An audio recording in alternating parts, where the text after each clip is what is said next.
Hey, beautiful souls, welcome or welcome back to another episode of Intuitive Talks. I hope your week was restorative and I trust you have been taking conscious moments to check in with that inner compass.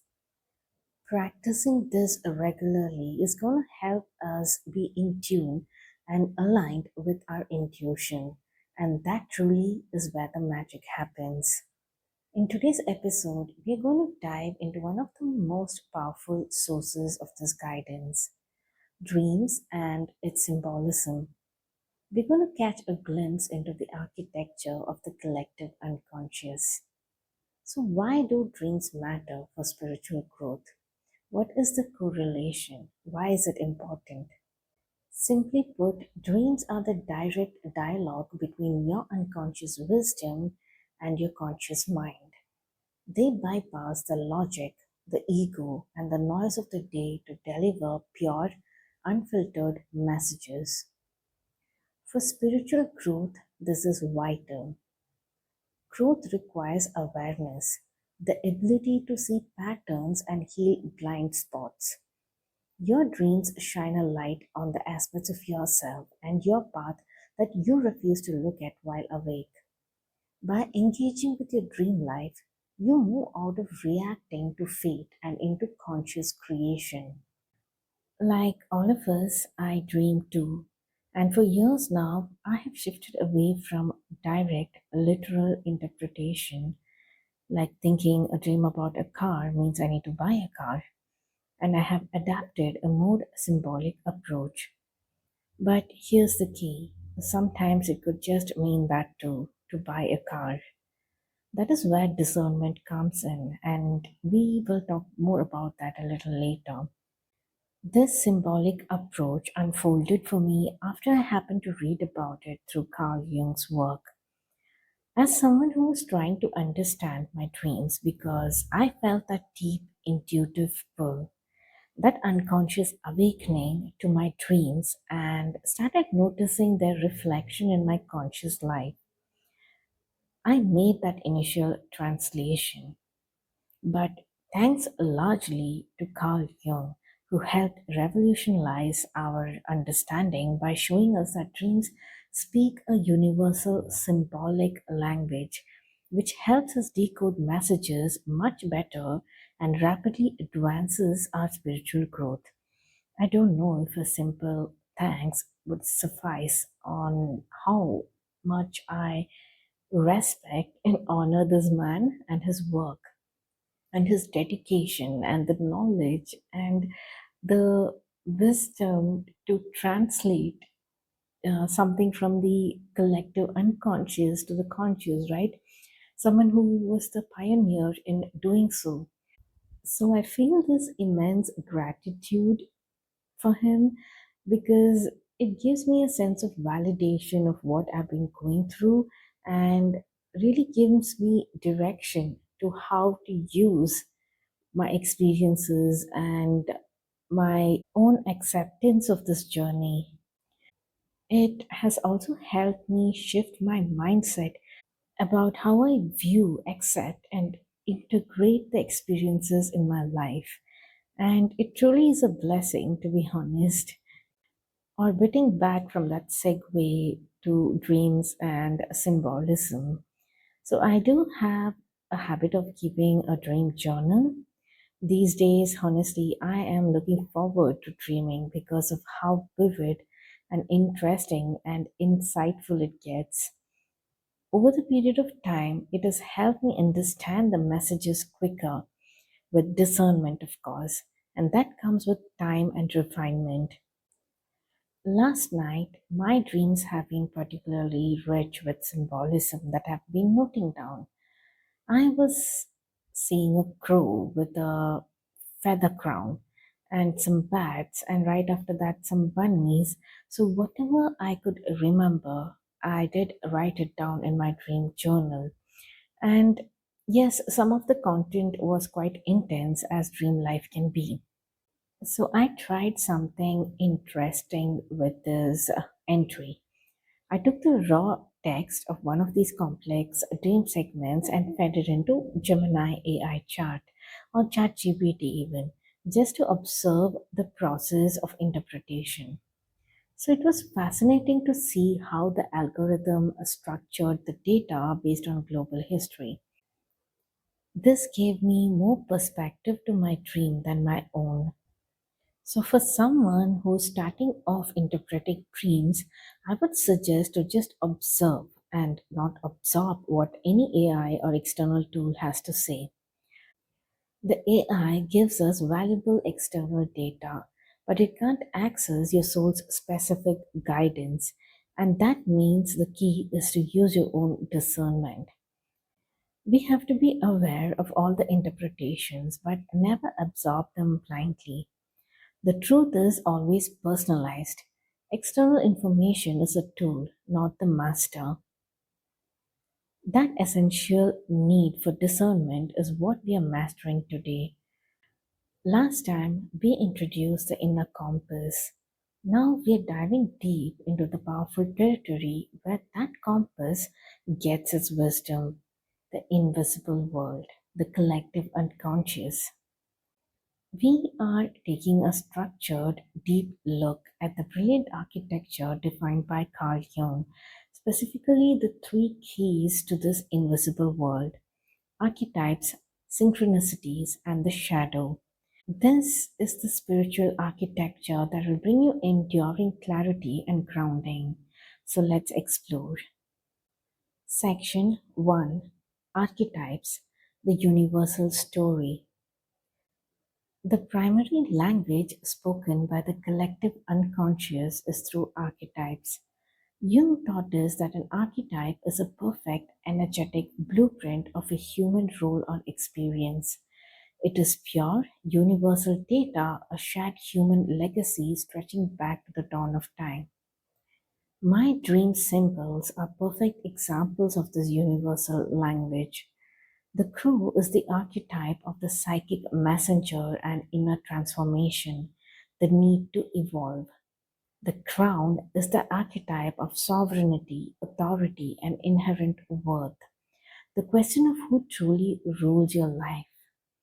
Think of the archetypes we struggle with daily. The hero archetype is universal. Its light side is immense courage, but its shadow side is the resentment and burnout from trying to save everyone. The lover archetype's light is profound connection, but its shadow is obsession and codependency. The healing power of this is immense because archetypes are impersonal. They offer a shield against self judgment. When you feel drained, stop and ask yourself: am I the hero right now operating in the shadow energy of exhaustion? Am I sacrificing my own crown for the approval of others? By naming the patterns, you immediately detach from the raw, overwhelming emotion. You realize this is a universal energy I am enacting, not a permanent definition of who I am. This instantly creates the space necessary for discernment and mindful, grounded response. This is how you reclaim your power from the emotional chaos. Section 2: The Practical Proof, Synchronicity, Universe Winking Back. The next vital component of the invisible world is the beautiful, tangible proof we call synchronicity. Jung defined this as a meaningful coincidence, an outer event that aligns perfectly with a powerful inner thought without any casual link. I consider myself a healthy skeptic when it comes to synchronicities because sometimes it is just targeted at that might seem like a synchronicity, but usually I have a filter, okay, the filter for the phony synchronicity versus the real ones because I question everything. I feel the need to rule out and eliminate all the other possibilities, and I feel that is a healthy system for me because otherwise, my mind could complicate things, and this has worked really well for me. So, synchronicities, right now, I am in a healthy pattern of accepting and understanding and noticing the right ones, right? Say, for example, say you have been deeply struggling with an intense family situation, constantly asking your inner compass, how do I create space without destroying the relationship? So you open your social media, and the first thing you see is not a random ad, but a friend's post about podcast titled Honoring Boundaries. So the loving way to detach. So that is not a coincidence, right? That is a synchronicity. So synchronicity is a collective unconscious winking at you. It confirms that you're not drifting aimlessly. Your inner thoughts are participating in a meaningful, intelligent universe. It is the ultimate antidote to self doubt, proving that your inner process is valid and seen. The tarot cards itself is designed to capture such synchronicities. The cards drawn reflect the archetypal energy needed at that exact moment. The cards are the universal map reflecting the inner terrain of your soul. Your job is simply to read the map and translate its archetypal instruction into conscious action. When you receive a synchronicity, stop and breathe. Recognize that this is a moment of clear alignment between your inner compass and the external reality. Take the guidance and let it propel you forward. Section 3: The Deep Work, the Shadow, Discernment, and the Grounding Anchor. Finally, we confront the most crucial concept for discernment: the shadow. The shadow is everything we deny, repress, and refuse to see in ourselves, and integrating it is the path to wholeness. The universal shadow holds the collective fear, anxiety, and unprocessed trauma of humanity. When your internal voice jumps straight to catastrophic thinking, saying things like, if I set this boundary, I will be abandoned, that is often the collective shadow whispering through, trying to maintain control through fear and contraction. The healing power of integration. True spiritual maturity is not about eliminating the shadow, it's about integration. It's about seeing the shadow part, the anger, the self sabotage, and consciously choosing to harness that energy. For example, reclaiming anger and transforming it into powerful, clear boundary setting instead of destructive lashing out. By integrating the shadow, you reclaim your full, vital, messy human energy. Filtering the whisper. How do you know if the guidance is true wisdom or the shadow's whisper?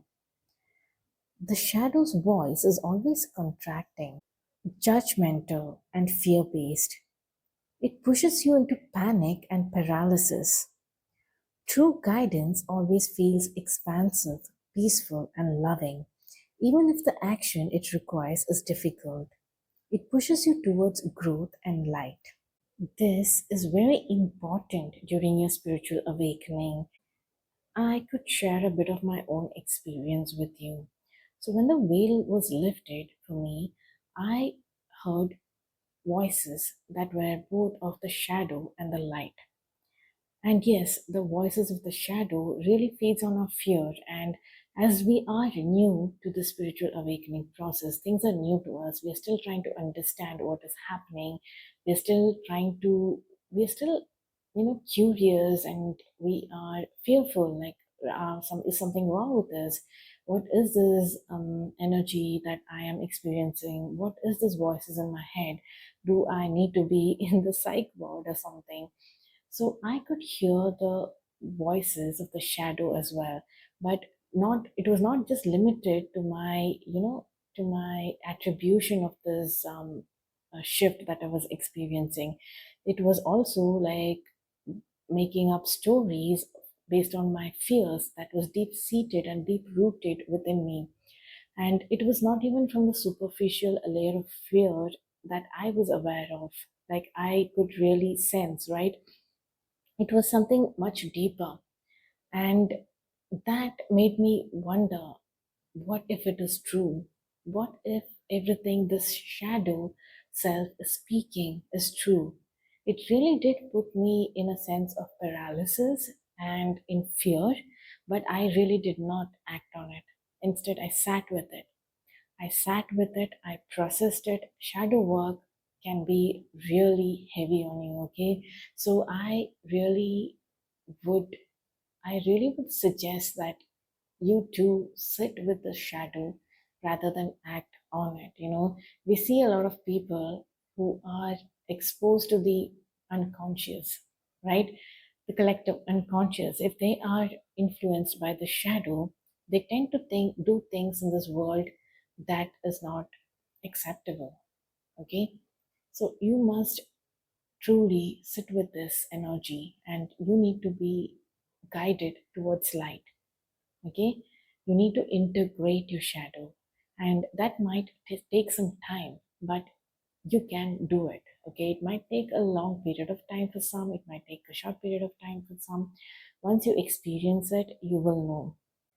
I am saying this out aloud so that anyone who's listening to this podcast, if they are experiencing such a spiritual awakening, they don't feel alone in the process. They need to be aware that it happens, and it is not just happening with you, it is happening to a lot of people. Maybe they are a bit quiet about it, silent about it, because it is not an acceptable talk even. Because in my journey, when I first experienced it, I felt something was wrong with me. I really thought something was wrong with me.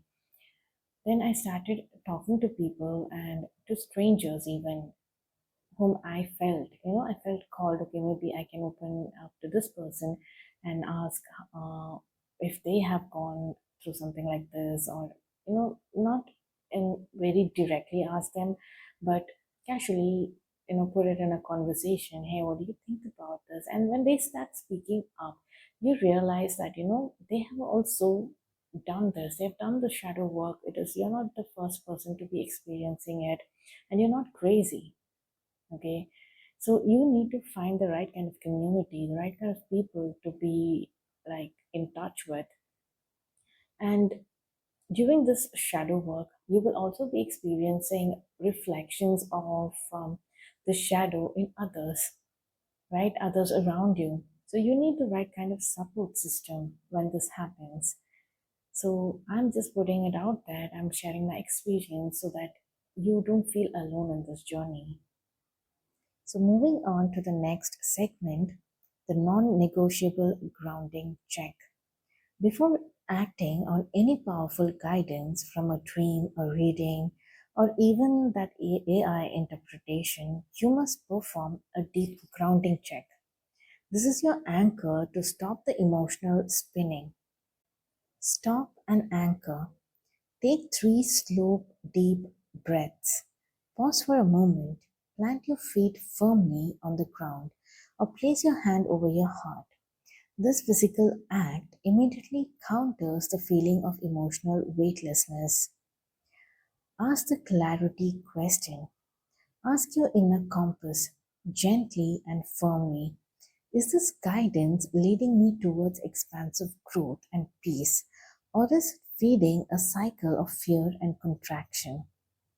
This deep conscious work of integrating the archetypes, acknowledging synchronicity, and mastering the shadow is how you anchor your spiritual wisdom in your physical reality, ensuring the lasting balance you seek. So, beautiful souls, the invisible world is not a concept to be feared, it is your inheritance. It is the wisdom of millennia available to you right now. It is vast, but you have the map, the guide spots, and the filter. Take the time this week to look at your personal symbols and strong feelings and ask what universal archetype they point to. Remember, your personal journey is simultaneously a universal story. Take beautiful care of that inner compass, and I will connect with you again very soon.